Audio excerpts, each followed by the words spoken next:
గత కొద్ది రోజుల క్రితం రాయచోటిలో ఏదైతే రాయలవారు పరిపాలించినటువంటి ప్రాంతం ముస్లింలు ముష్కర్లకు వ్యతిరేకంగా రాయలసీమ పేరుతోటి రాయలవారి పేరు మీద పెట్టుకున్నటువంటి ప్రాంతం రాయచోటి.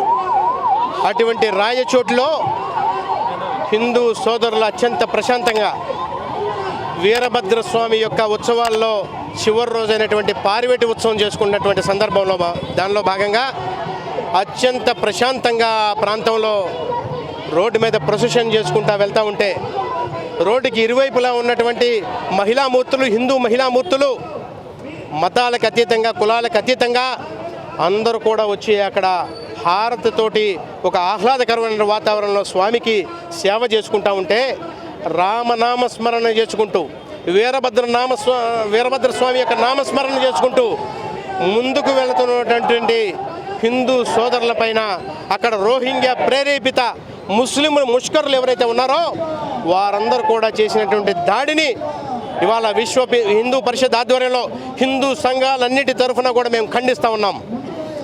ఇక్కడ ఉన్నటువంటి ఆ ప్రాంతంలో ఉన్నటువంటి ముస్లింలందరినీ కూడా ఒక్కటే మేము హెచ్చరిస్తూ ఉన్నాం.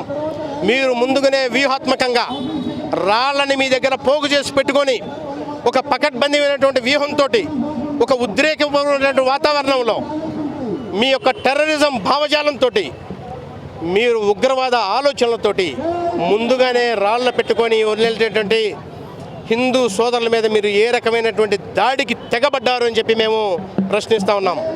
దీనికి ఆ ప్రాంతంలో ఉన్నటువంటి పోలీసు వ్యవస్థ ఎందుకు నిర్వీర్యం అయిపోయింది? వారికి రక్షణగా నిలబడవలసినటువంటి హిందూ సోదరులకు రక్షణ నిలబడాల్సినటువంటి పోలీసు వ్యవస్థ కేవలం కొద్దిమంది పోలీసులతోటి రక్షణగా ముందుకు తీసుకోబోబట్టి మీ ఇంటెలిజెన్స్ యొక్క ఫెయిల్యూర్ వల్ల ఇవాళ అక్కడ ఉన్నటువంటి ముస్లింలు హిందువుల మీద దాడికి తెగబడ్డారు.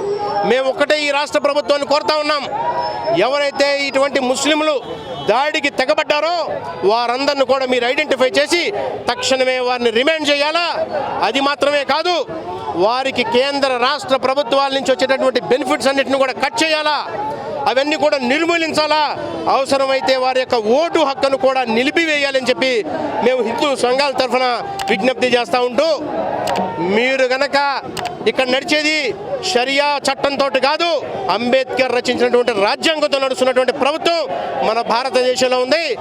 తప్పుడు ఆలోచనలు కనుక చేస్తే ఈ ముస్లిం ముష్కరులు ఎవరైతే దాడులకు పాల్పడతా ఉన్నారో వీరందరినీ కూడా ఈ దేశం నుంచి తరిమి కొడతామని హెచ్చరిస్తూ ఉన్నాం.